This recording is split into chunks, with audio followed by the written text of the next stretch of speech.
en el pozo de Betesda, todas las personas que tenían alguna dolencia iban y estaban en ese lugar. Jesús llega a este lugar. Este hombre, por lo que vemos en la escritura, debe haber tenido unos 38 años. Era un paralítico. Este paralítico no sabemos si era paralítico de nacimiento, pero tal vez había estado un año esperando su sanidad, o tal vez estaba esperando hace 5 años su sanidad, o tal vez llevaba 38 años en esa condición. Y este hombre estaba ahí y tenían que estar alertas, porque cuando el agua se movía, era esto así rápido. No era de que el agua se movía durante 3 horas. El agua se movía y el que entraba en ese instante era sano. Entonces había muchas personas esperando ese movimiento y este hombre paralítico nunca llegaba. Un ciego era más fácil que llegara porque tenía pies para correr. Un cojo tenía una pata para correr, por lo menos iba saltando. ¿Alguien está aquí conmigo? Pero el paralítico no podía llegar a ese lugar. ¿Cuánto tiempo estuvo esperando? No sabemos. Entonces Jesús llega a ese lugar y Jesús muestra su misericordia. Diga conmigo: Jesús, Dios, es un Dios de misericordia. Y Jesús, al mostrar su misericordia, fíjese que cuando vemos, por eso yo le decía recién a usted, ponga su mirada en Jesús. A veces cuando yo o alguno de los pastores, los líderes, oramos por alguien, tocamos a alguien, eso es bíblico. La palabra de Dios dice: y pondremos nuestras manos sobre los enfermos y los enfermos serán sanos. Amén. Pero en otras ocasiones Jesús no puso sus manos.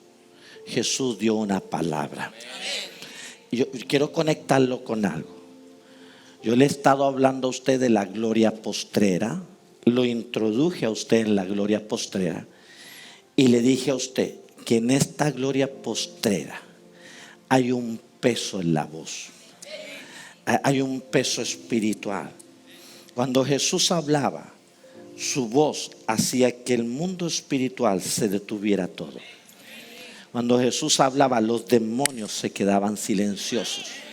Cuando Jesús hablaba, los ángeles eran desatados, porque había un peso en su voz. Ahora, no era porque su voz era una voz aguda o grave, como quiera llamarle usted, sino que era porque Jesús cargaba una unción, cargaba una atmósfera.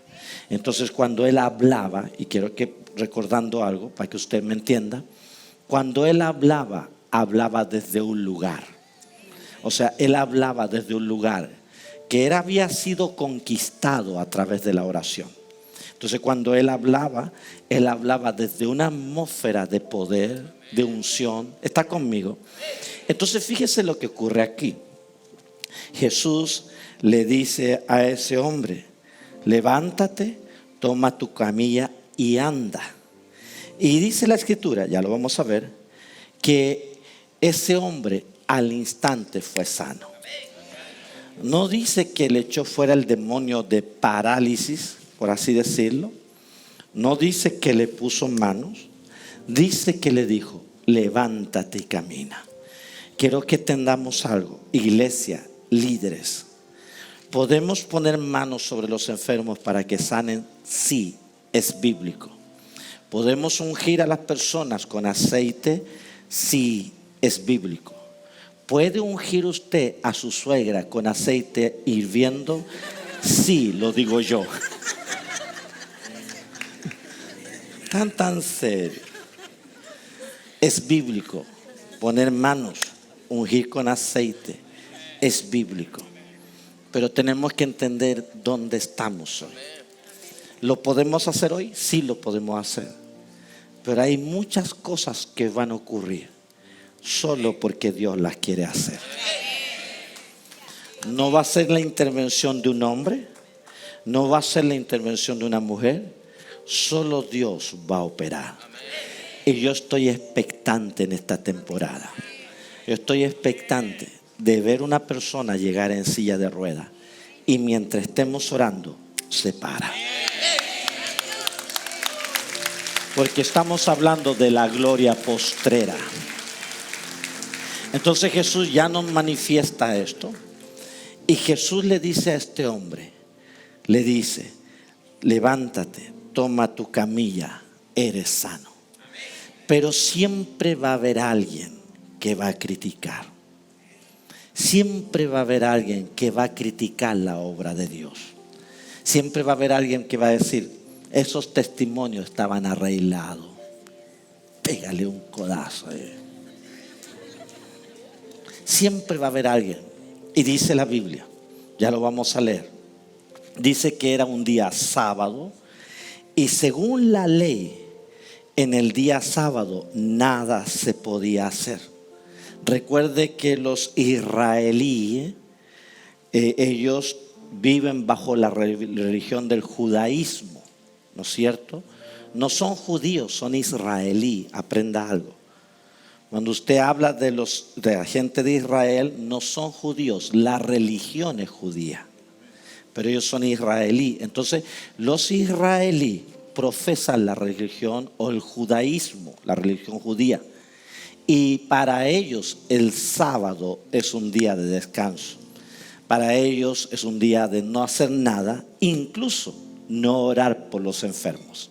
O sea, mire la religión. ¿Está conmigo? La religión de ellos le hacía pensar que el sábado Dios no podía levantar un paralítico. No conocen la misericordia de Dios. Entonces vienen los judíos y empiezan a contender. Están los escribas, los fariseos, los maestros de la ley y empiezan a criticar a Jesús. ¿Cómo está haciendo un milagro en el día sábado? Entonces, la religión se va a enfocar siempre más en su pensamiento y en sus ideas en vez de ver lo que Dios está haciendo. A los 70 personas, 70 fueron. 70 personas le entregué. ¿70 y qué? Gracias, 73 le entregaron la vida a Jesús ayer. Pero siempre va a haber alguien que diga, la iglesia esa no es de Dios. Siempre va a haber alguien que critica la cabeza. Cuando hay 73 que le están entregando su vida a Jesús. Cuando hay personas que están recibiendo un milagro. Entonces, la religión, la mente humana va a querer defender su postura en vez de ver lo que Dios está haciendo. ¿Alguien me va entendiendo? En vez de ver que ese hombre tal vez llevaba 38 años en esa condición o llevaba 10 años en esa condición, en vez de alegrarse porque el que era paralítico se levantó, le dicen a Jesús, está prohibido hacer esto. Es una blasfemia, es un pecado. ¿Alguien va entendiendo algo acá? Entonces, en este caminar que tenemos en esta temporada de lo sobrenatural, de la dimensión de la gloria de Dios, tenemos que aprender, y usted tiene que entender, que van a haber eventos que ni usted ni yo vamos a entender, pero que es Dios haciéndolo. Ahora, le conecto con algo más. Si es Dios haciendo, ¿quién es usted y quién soy yo para criticarlo? Ahora, le digo algo más, no solo con nosotros, porque hay otras iglesias en esta ciudad que Dios está despertando también. Hay otros hombres de Dios que aman a Dios y quieren hacer la perfecta, buena, agradable voluntad de Dios. Entonces nosotros no vamos a criticar, sino que nos vamos a alegrar porque es Dios. ¿Alguien está aquí conmigo? Entonces, la presencia del Espíritu Santo empieza a operar, su gloria empieza a manifestarse. Entonces, ¿cómo obtener un milagro de parte de Dios? Veamos la palabra. La Escritura nos dice, por la mano de los apóstoles se hacían muchas señales, prodigios en el pueblo. Hechos 2:12 dice, por mano de los apóstoles, nos dice se hacían algunos milagros. ¿Alguien está aquí conmigo? Dice, se hacían muchos milagros, señales. Amén. Por manos de los apóstoles. No eran algunos, eran muchos. ¿Está conmigo la iglesia? Entonces, hay un significado y habla de los apóstoles. Y esta palabra apóstol proviene del griego, que es la palabra apostelo. Anótelo. Y significa uno que es enviado. Amén. O también la palabra apostelo es uno que va de parte de. ¿Está conmigo acá la iglesia? Entonces veamos Mateo 28, 18, 19. Quiero introducirlo en algo también. Porque sin desmerecer, la Biblia dice, Efesios 4:11, que Él estableció algunos apóstoles, profetas, evangelistas, maestros. ¿Está conmigo? Los 5 ministerios. Los 5 ministerios son importantes en la iglesia. Por eso acá en la iglesia tenemos profetas, tenemos más pastores. Hoy día estamos levantando evangelistas. Amén. Mañana vamos a tener maestros. Hay maestros en la iglesia.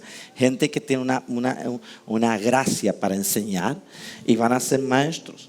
Pero dice la Biblia, escuche esto. Apóstol es uno que es enviado, uno en pos, que va de parte que. Se lo voy a decir de otra manera. Es el que impulsa ciertas cosas. ¿Aló? Es uno que comanda, que está comandando.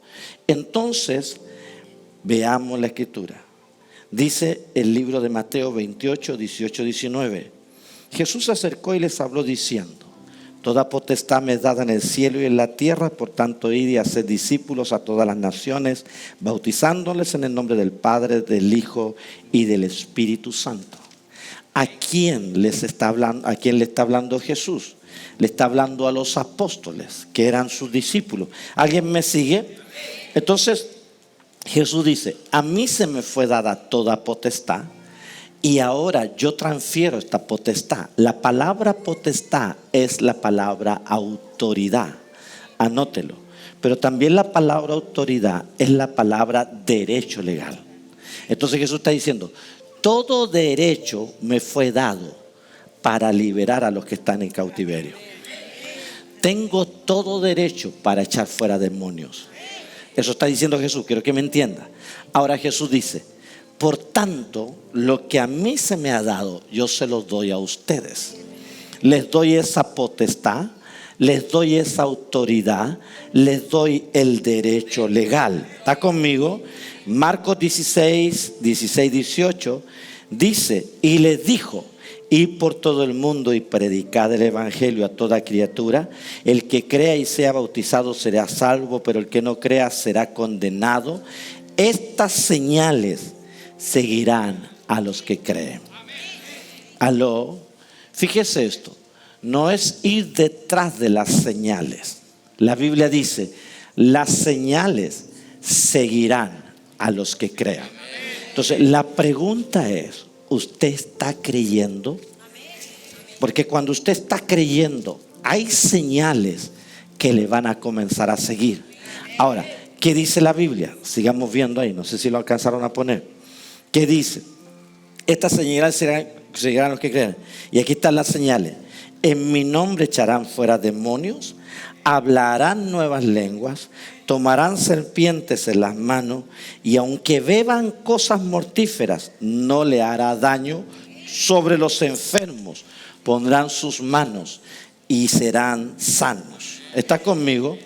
Aquí hay una gran revelación del misterio de la vida de Jesús. Entonces, ¿qué necesitamos? Iglesia, anote: estar investidos de la autoridad. Ahora, dice, Jesús le está hablando a los apóstoles, sus discípulos, mañana apóstoles. Le está dando un derecho, una autoridad. ¿Está conmigo? Pero debemos entender que la iglesia ha ido transicionando. ¿Aló? Ahora, ese derecho legal, esa autoridad, aquí voy, dice la Biblia, acabo de leer, y estas señales, eso fue lo que leímos, ¿no es cierto? Seguirán a los apóstoles. Amén. ¿Qué dice la Biblia? Estas señales, echar fuera demonios, sanar a los enfermos, seguirán a los pastores. ¿A quién van a seguir? A los que creen. Entonces Jesús, fíjese esto, no se remite a los discípulos y no les dice: muchachos, estas señales les seguirán a ustedes porque ustedes han estado conmigo. No, Jesús dice: a los que crean. Porque Jesús dice, y la Biblia dice: bendito aquellos que sin haberme visto han creído. ¿Cuántos aquí no estuvimos con Jesús nunca? No caminamos, no lo conocimos allá en Israel, pero Él nos salió al encuentro y por el Espíritu le creemos. Entonces dice: hay uno, ustedes me creen porque me ven, pero hay muchos que me van a creer, que sin verme me creerán. Entonces Jesús está diciendo: todo el que cree tendrá este derecho. En mi nombre pondrán manos sobre los enfermos. ¿Está conmigo? Entonces, ¿por qué debemos predicar? Porque cuando predicamos de Jesús, las señales se comienzan a mover. Porque hay alguien que está creyendo. Hay alguien que dice: me voy a atrever. Cuando usted se atreve a hacer algo, Dios hará su parte. Usted tiene que hacer su parte y Dios hará su parte. Yo me atrevo, yo creo que Dios está tocando gente ahora mismo, y gente que vino enferma saldrá sana de este lugar. Lo estoy creyendo. ¿Alguien me dice amén? Entonces, el libro de Juan 1:14 dice que en el principio era el verbo, y el verbo era Dios, y el verbo habitaba con Dios, y luego este verbo se hizo carne en Jesucristo. Aleluya. Vemos la escritura que en Génesis, cuando todo empieza a ser creado, ordenado, Jesús ya era. Pero Jesús tiene que introducirse, Jesús tiene que hacerse hombre. ¿Está conmigo? Y Jesús, dice la Biblia, era 100% Dios, puro, santo. Y la palabra nos enseña que Jesús era obediente en todo a su Padre. Nada de lo que Él hizo lo hizo por su cuenta. ¿Aló? Entonces había una obediencia absoluta. Él era santo. Él cargaba la presencia de Dios. Donde quiera que Él iba, había un choque de dos reinos. Él cargaba ese reino que es el reino de Dios. Recuerde que cuando Él va a la ciudad donde está el endemoniado, ¿no es cierto?, dice que el hombre que estaba endemoniado le salió al encuentro. Los demonios que habían en el hombre llevaron el cuerpo de ese hombre y le salió al encuentro de Jesús. Y los demonios le dijeron: Jesús, hijo de David, ¿qué tienes con nosotros? Todavía no es el tiempo. ¿Aló? O sea, los demonios vieron que Él era Jesús, que Él tenía poder. Y no fue Jesús. Los demonios en el cuerpo de aquel hombre le salen al encuentro y le salen a contender. ¿Alguien está aquí conmigo? Ahora, ¿qué es lo que pasó? La atmósfera que le he estado enseñando yo, la atmósfera de la gloria.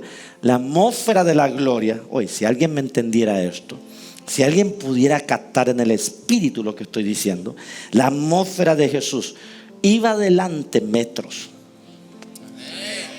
¿Ves que no me lo agarran? La atmósfera que Jesús tenía, esa atmósfera iba delante de Él metros. Antes que Él entrara a la ciudad, esa atmósfera golpeó la ciudad. Antes que llegue esa casa, esa atmósfera que carga va a liberar tu casa. Antes que tú le hables a alguien, esa atmósfera va a estar trabajando y liberando a alguien. Antes que tú vuelvas a tu país y vayas a ver a tu familia, va a ir esa atmósfera adelante para que le vayas a predicar a tu gente, para que le vayas a hablar a tu familia. ¿Alguien me dice amén aquí? Entonces Jesús, en ese tiempo, Jesús carga esta atmósfera Y el versículo 13 dice: estaban todos unánimes en el pórtico de Salomón, de los demás ninguno se atrevía a juntarse con ellos. Sin embargo, el pueblo los alababa grandemente. Jesús hizo milagros, la gente vio los milagros. La gente decía: gloria a Dios. Esto solo puede haberlo hecho alguien que está sobre esta dimensión natural. De nuevo, posiblemente este hombre llevaba 38 años paralíticos. Entonces, la unanimidad, le estoy diciendo varias cosas y espero que el liderazgo de la iglesia esté poniendo nota. La unanimidad produce todo esto. O sea, no podemos, dice la Biblia, que un pueblo dividido no puede conquistar. Tenemos que estar unánimes, tenemos que estar en el mismo corazón, tenemos que estar en el mismo sentir. Podemos tener diferencias, hay harta aquí, ¿ve? Colombiano y venezolano, peruano y boliviano, y chileno al medio sentado. Me suena a guerra del Pacífico. ¿Está conmigo? Pero en el espíritu hay morenos y blancos, grandes y pequeños, feos y gente hermosa. Pero a pesar de eso, ¿qué dice la Biblia? Aunque tengamos diferencias, unos que pudieron estudiar y tienen una carrera y otros que no, pero una de las cosas, aquí somos una sola iglesia. Somos una sola familia. Usted llegó con los zapatos rotos y el otro viene con zapatos nuevos. Somos una familia. No hay diferencia. ¿Por qué? Porque la Biblia dice que tenemos que estar unánimes. Y para que todo esto se produzca, tiene que haber una unanimidad. Se lo digo de esta manera. Jesús dijo: yo y mi Padre somos uno. O sea, Jesús está mostrando esa unanimidad. Yo no puedo decirle a papá, ¿sabes qué? No, yo no estoy de acuerdo. Jesús dijo: Señor, está duro, parafraseo, está duro lo que me viene. Voy a ser azotado, golpeado, escupido, crucificado. Está duro. Jesús le dijo a papá: así que, Señor, hasta aquí llegamos.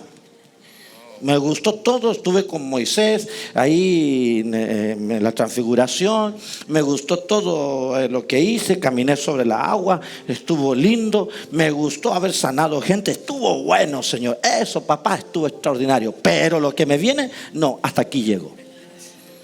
No dijo eso, ¿no?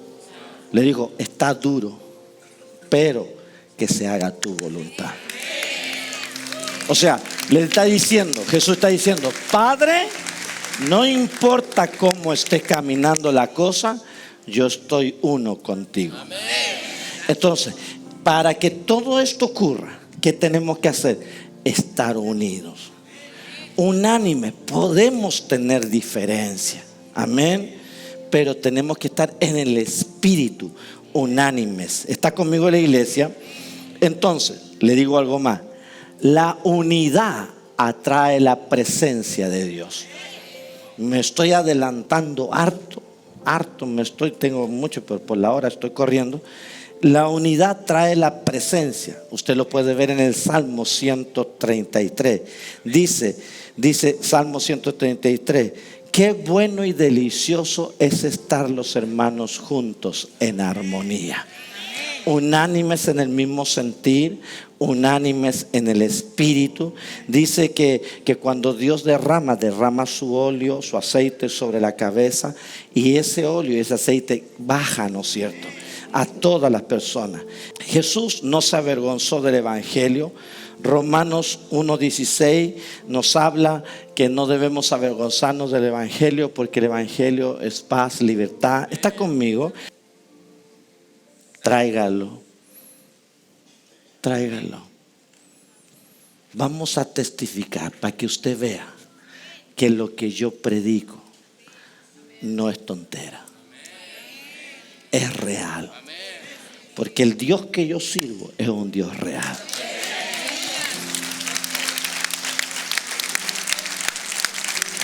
Estas cosas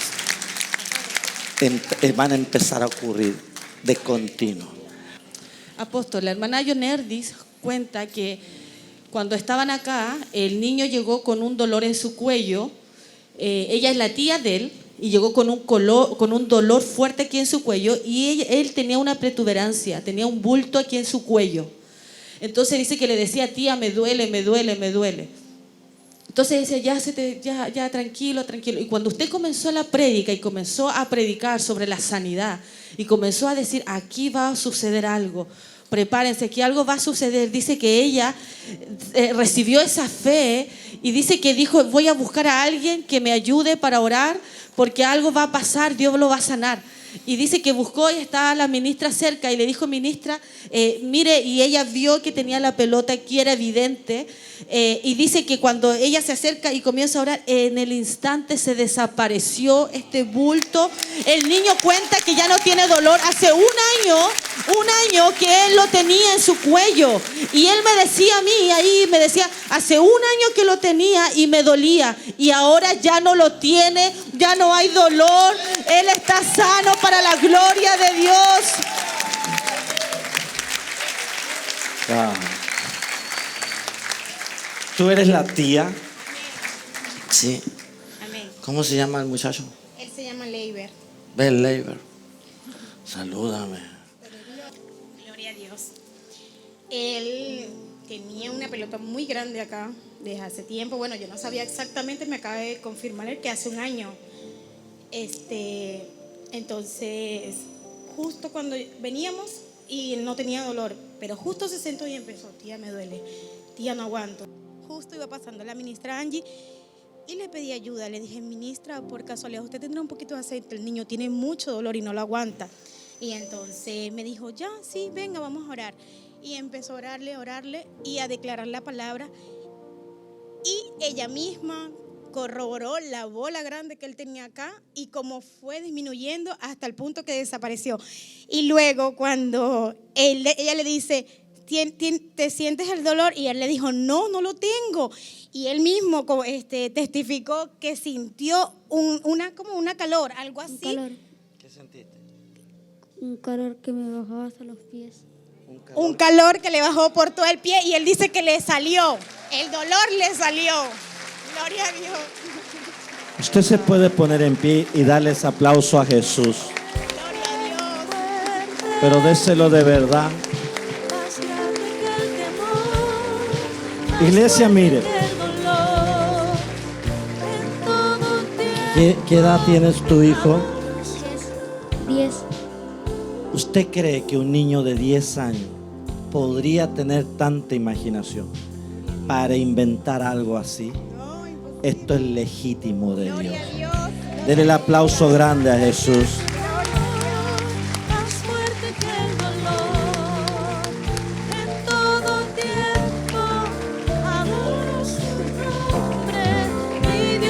Cuéntame. Lo mismo, no sé, lo que con tus propias palabras, ¿puedes decirlo? Yo tenía ese dolor desde hace un año y sentía que me dolía mucho. Y cuando llegué aquí, la ministra me oró y me dejó de doler. ¿Te oró la ministra? ¿Y tú sentías esa bolita ahí, esa pelota? ¿Tú sentías la pelota ahí? Sí. ¿Y ahora? Grande era su pelota acá. ¿Y ahora ya no está? No. ¿Dónde? Desapareció, ¿no está? Acá, muéstrale, Leiber. No sé si hay alguno de los médicos hoy día. ¿Hay algún médico acá que me ayude? ¿Alguno de los médicos? Venga, por favor. Doctora, yo sé que cuando una persona ha tenido una inflamación, doctora, a veces queda algo, ¿Usted puede chequearlo, por favor? Sí, claro. Chequearlo. Adore a Dios y diga: si tú necesitas un milagro, tal vez ha estado 5 años, 7 años. El hombre de la Biblia llevaba años esperando. Muchas veces llegó tarde, cuando el agua ya se había dejado de mover. Pero apareció Jesús y le dijo: toma tu camilla, párate, levántate, camina. Donde quiera que estés, cierra tus ojitos. Mira a Jesús.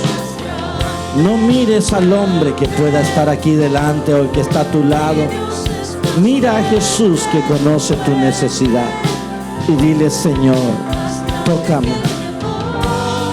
Más fuerte que el dolor, en todo tiempo adoro su nombre. Mi Dios es más grande, grande. Doctora, ¿qué nos puede decir? Gleyber, se llama Gleyber. Gleyber. Apóstol, lo estoy palpando, le hice las maniobras, lo único que puedo decir es que no hay nada. No hay nada. No hay ni un ganglio, ni un bulto, ni una protuberancia, ni siquiera una acumulación de líquido, puro músculo. Puro músculo. Gloria a Dios. Le llamaron un milagro instantáneo. Gloria al Señor. Cierra tus ojitos, levanta tus manos. En todo tiempo Gracias, hijo. adoro su nombre. Mi Dios es más grande. Cierra tus ojos, levanta tus manitos, adora a Dios. Mi Dios es más fuerte, fuerte, más grande que el temor, más fuerte que el dolor. En todo tiempo adoro su nombre. Tengo que cerrar y sellar el mensaje. No puedo dejarlo ahí. Yo sé que Dios está obrando. Cuando Dios empieza a operar estos milagros, lo voy a decir de esta manera: lo sobrenatural de Dios, anótelo, ponga atención. Lo sobrenatural de Dios siempre va a producir multiplicación. Lo sobrenatural de Dios siempre va a producir crecimiento. ¿Alguien está aquí conmigo? Ahora, ¿qué necesitamos? Tener la expectativa. Expectativa es Hebreos 11:1. Es la fe, la certeza de lo que se espera, la convicción de lo que no se ve. Entonces, no importa si han pasado 38 años o 5 años o 1 año, mantén la expectativa. Mantén la expectativa. Los milagros producen multiplicación, crecimiento. Aquí estoy. Cuando mantienes la expectativa, tienes que mantener esa expectativa. Número 2, nunca tienes que distraer tu mirada en Jesús. La iglesia no hace milagros, lo hace Jesús. El que murió por usted y por mí en la cruz se llama Jesús. Yo no moriría por usted. ¿Aló? El que murió se llama Jesús. ¿A quién tienes que mirar? A Jesús. Cuando tú me miras a mí, vas a ver imperfecciones. En Jesús no había ninguna imperfección. ¿Alguien me va siguiendo aquí? Entonces, número 1, expectativa. Los milagros producen multiplicación, crecimiento, cuando mantienes la expectativa. Aunque haya pasado tiempo, Dios lo va a hacer. Número 2, pon tu mirada en Jesús. Para obtener la multiplicación en cualquier área de lo que tú necesitas, tu mirada tiene que estar en Él. Mira a Jesús, el que hace las obras. ¿Está conmigo? En Jerusalén estaba la evidencia. Fíjese esto. Cuando miramos Jerusalén, cuando miramos la iglesia, está ocurriendo. Hay una persona aquí que vino con un problema en uno de sus ojos. Una persona que tiene la vista nublada en uno de sus ojos. Donde quiera que estés, pon tu mirada en Jesús. Veo una mano que está limpiando ese ojo. Veo una mano que está limpiando ese ojo. ¿Dónde voy? En Jerusalén estaba la evidencia. ¿Cuál fue la evidencia? Jesucristo comenzó a hacer milagros. La gente se sanaba, era libre. Y la iglesia se empezó a multiplicar.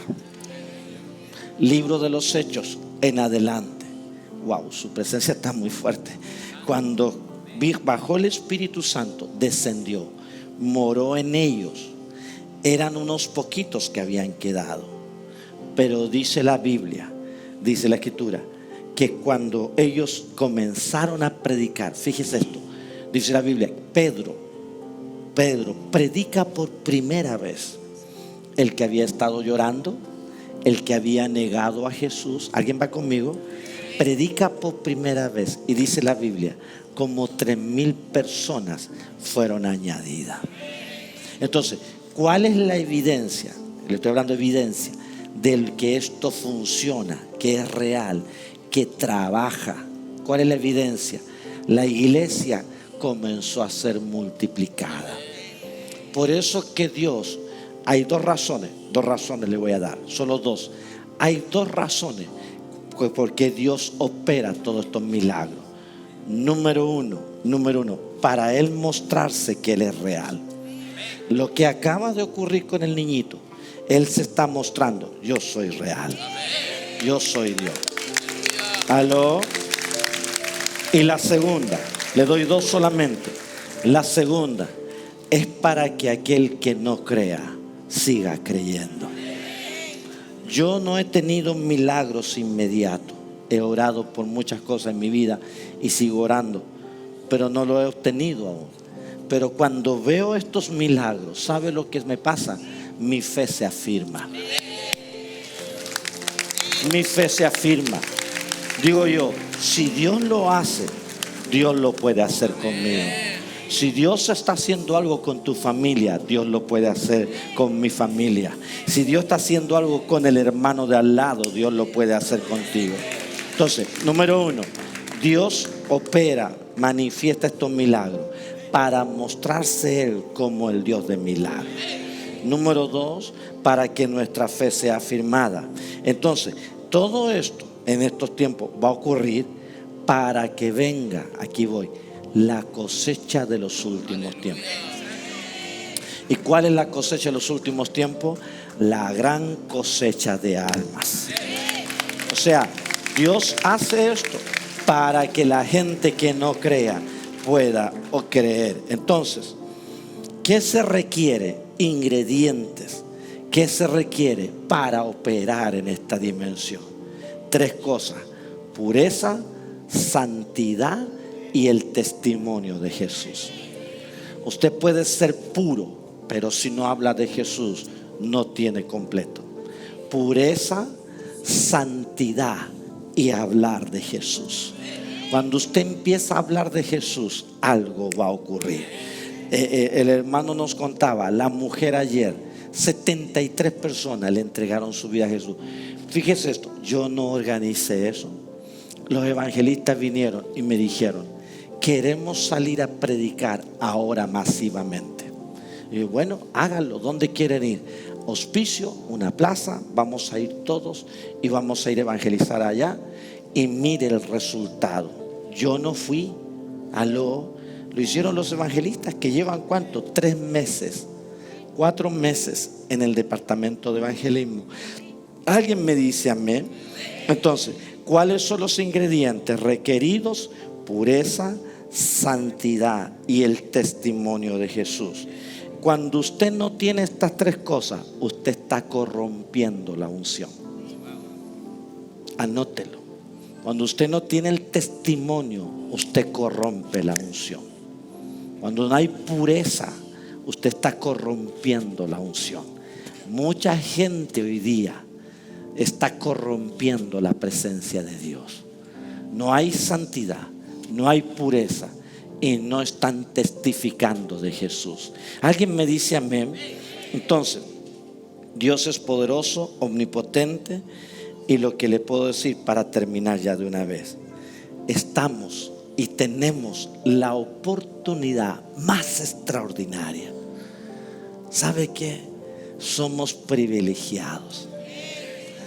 Los hijos de Dios que murieron y que ya están en la presencia de Dios, están en el cielo diciendo, a mí me gustaría estar ahora allá abajo. ¿Cuál es la razón? ¿Cuál es la razón? Ponga atención. Porque, ¿cuál es la razón? porque somos los que veremos la manifestación más poderosa de Dios en la tierra. Número 2, somos la generación que veremos veremos a la gente correr a los pies de Jesús. No tendrá que ser darle matraca como le dieron a usted y a mí. Sonríen ahí algunos. ¿Cuánto tiempo te estuvieron predicando y tú no querías nada? Y matraca, no, yo soy católico, gracias a Dios. Aló. Y nos costó y nos dieron matraca hasta que nos quebramos. Pero en esta temporada, en la cosecha de los últimos tiempos, 73 en 2 horas. Aló. Y vamos a empezar a oír todo esto. ¿Por qué? Porque la Biblia dice, a la verdad, la mies es mucha. Está lista, hay que ir a buscarla. ¿Y qué dice la Biblia? Lo que falta son obreros. Entonces, número 2, veremos la cosecha más grande de almas. Y número 3, somos la generación que vamos a oír la trompeta cuando el novio venga a buscar la novia. Lo que le acabo de decir, y me arriesgo, y aunque me critiquen y me cuestionen, escuche esto: Cristo está a la puerta. Más que nunca, Jesús está ahí.